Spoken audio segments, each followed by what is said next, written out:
It has not been easy. Hello everyone, welcome to the Starter channel. This is my internship journey. I thought of documenting this because I would want to, in the nearby future, look back to these videos and reflect on what happened. I'm right now doing my internship in my graduate program for Bioinformatics. The program has been well, everything has been going on well. Right now, by the time I'm recording this video, I've taken about 1 week in my internship work. I have a supervisor for my internship, and I'm working on influenza A viruses. So I'm supposed to obtain the viruses, the viral sequences from the databases, alongside some of them that is already locally available from my country within Uganda. Then I'm supposed to do the analysis and write a report. Now, the schedule of the plan is about 1.5 months to do the analysis, write the report, and hand in. But just within this 1 week of the process, the supervisor has become a little hard.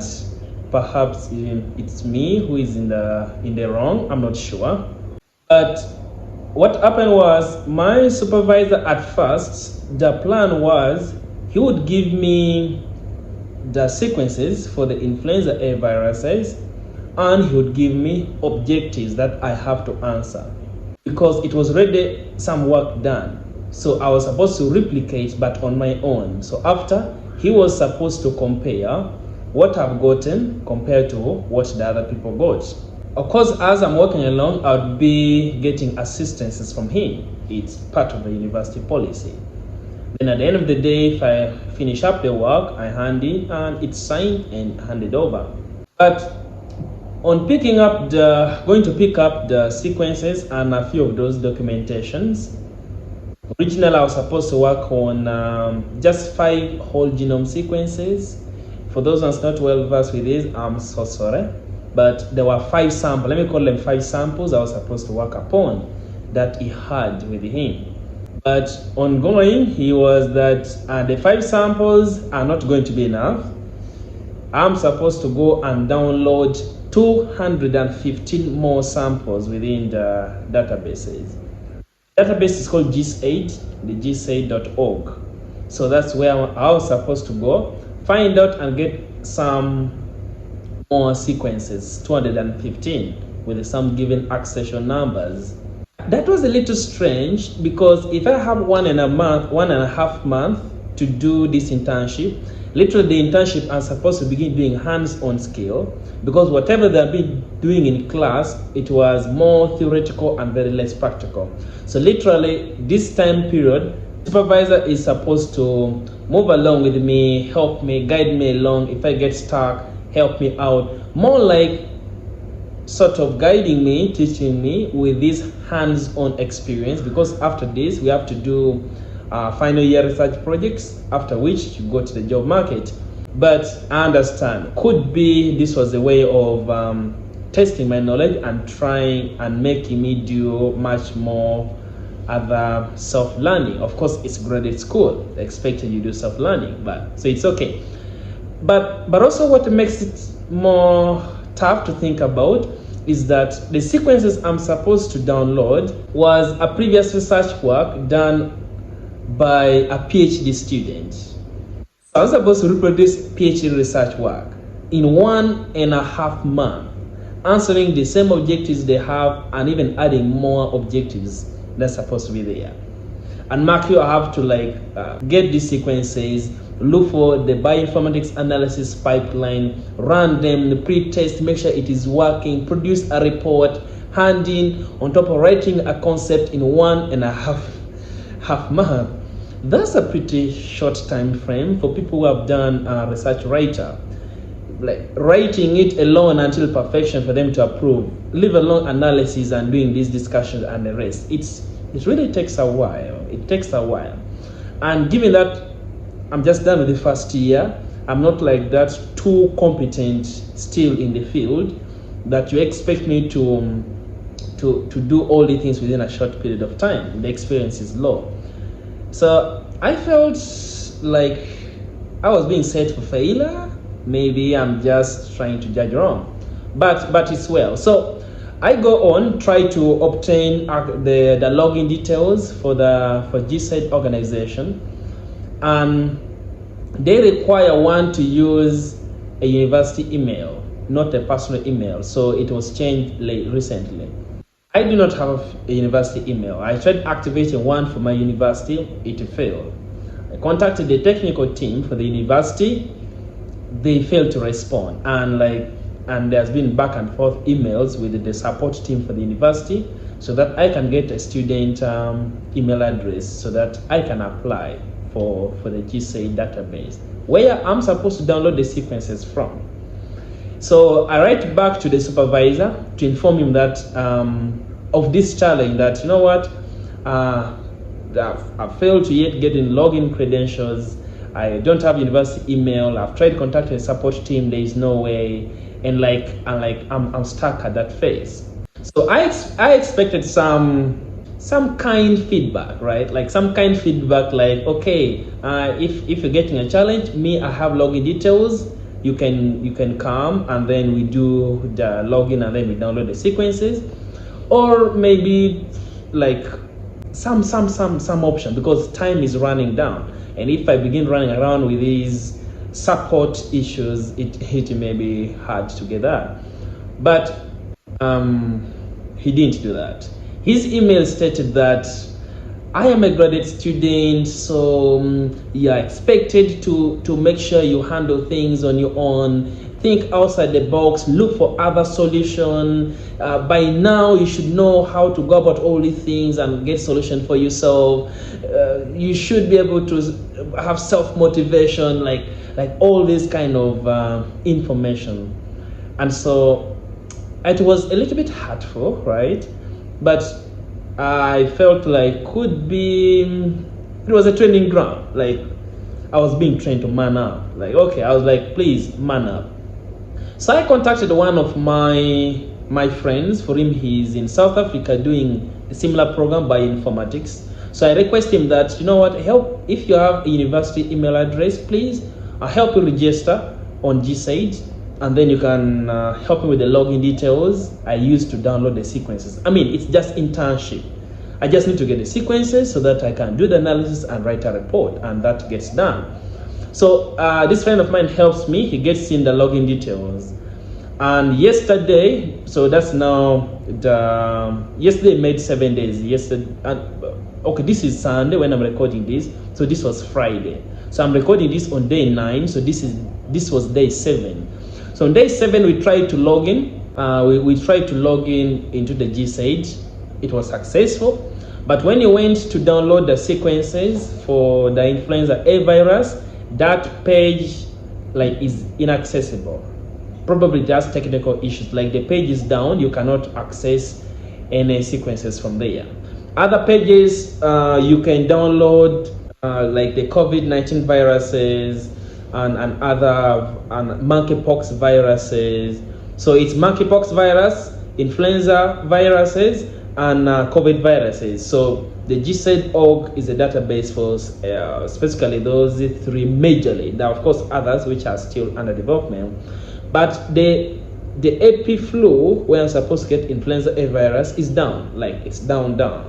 We wrote to the technical team why we cannot access the influenza AP flu tab to access the sequences, and there has been no reply, because somebody has to review the emails and then they'll get back to you, and so that has been unsuccessful.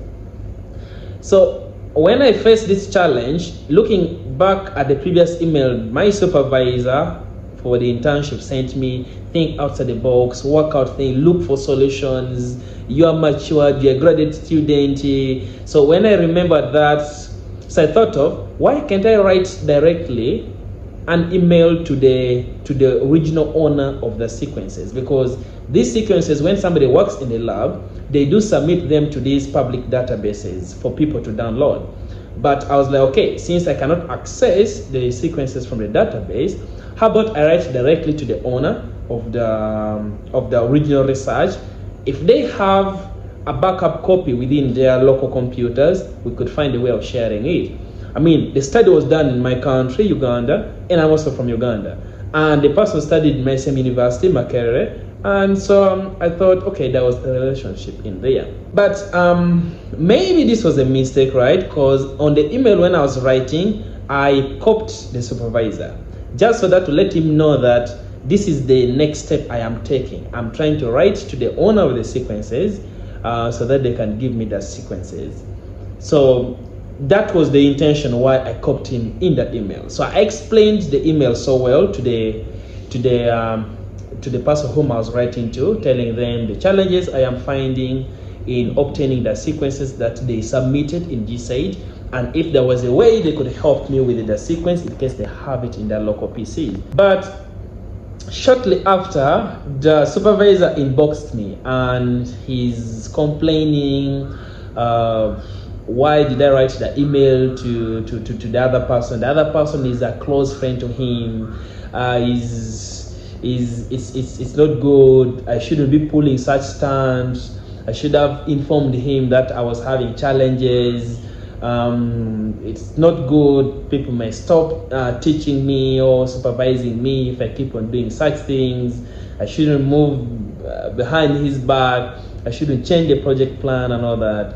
That was the email that I received. That email I received, yeah, it was hurtful, right? Like, it was hurtful. Like, as I'm recording this, it has been like 8 hours since I last received the email. And why was it hurtful? From his point of view, maybe it didn't feel good because could be I made him look like he's unwilling to help me get the sequences. Could be. Well, maybe I attach his name, or I showed that he's my supervisor. I like, maybe like it was that bad. Like, well, did the wrong thing. Could be. If I'd also written it without him knowing, maybe that would have been fair. But then I felt like in case things doesn't work out, then it may be hard to have a solution. Because if he didn't know, then I informed him much later that I failed to get, even if I wrote to so and so, maybe he would be like, but you could have, if I had known that you are writing to so and so, I would talk to them since we're in a similar field. Maybe I know that person, like. So there was also that other bit. So I was like, okay, since this is earlier, maybe I could let him know earlier. If he can offer a solution, if he knows the person I'm writing to, which he personally knows because they're friends, maybe he could help out by reaching out to that friend, and then the friend could like help out. But that is the email. So the email was really shocking. That's this sad and this mad, like he's not happy with me at all, and yeah, that is bad. But like, it's really confusing now. It's really confusing because originally when I showed him that I was having challenges, he wasn't happy. He was like, I should take necessary steps to make sure I think outside the box and look for solution. I'm trying to look for solution. It's again a problem.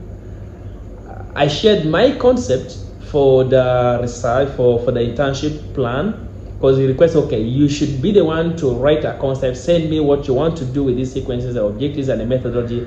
I sent him the work like over a week now. He has not even replied to that email. So he's saying, I'm changing the project plan, and yet he has not even responded back to the plan I laid down as the concept for this internship program. And maybe he could have even read he would have taken time and like read this, the plan I laid down, and then maybe it would be like, you know what, based on what I'm saying, the scope is large, you cannot get, like, he has never, like ever since he wrote back, I should man up, he has never replied to any of the emails. Literally ghosting, I would call that ghosting. So it's really pretty confusing now. But I wrote back to him to apologize if copying him in the email or reaching out to the original owner of the sequences was bad. So I apologized to him. And I hope to go and meet him physically one-on-one. If all goes bad, then maybe I may have to look for another internship supervisor or even an internship placement. If worst comes to the worst, maybe I'll postpone the internship program to a later time, could be. Or if I can apply to a new place to do internship, maybe I'll do that. But the fear is that this could escalate within the whole institution, and then maybe it may make my life hard in a little time to come in future, because if he moves around spreading all this information to people about like how terrible I am, then that will be bad. Like I'm at this crossroad, like I do not know like what next, like what next. But I'm going ahead with it, doing some preliminary reading, trying to gather up my tools, trying to do my coding here and there, so that I have my codes working, so that when I get my hands on those sequences, I can just finish up with the analysis and then report back. This is personal, and this video will not be edited. I'm going to put it raw, be in my archive. I hope to look back on this, and I hope if any of you are having similar challenge, sorry about that, maybe you can relate. If you have any solution, you can provide for me, but I hope to see you guys, and I'll be giving regular updates on the progress of this. Thank you, and have a good time.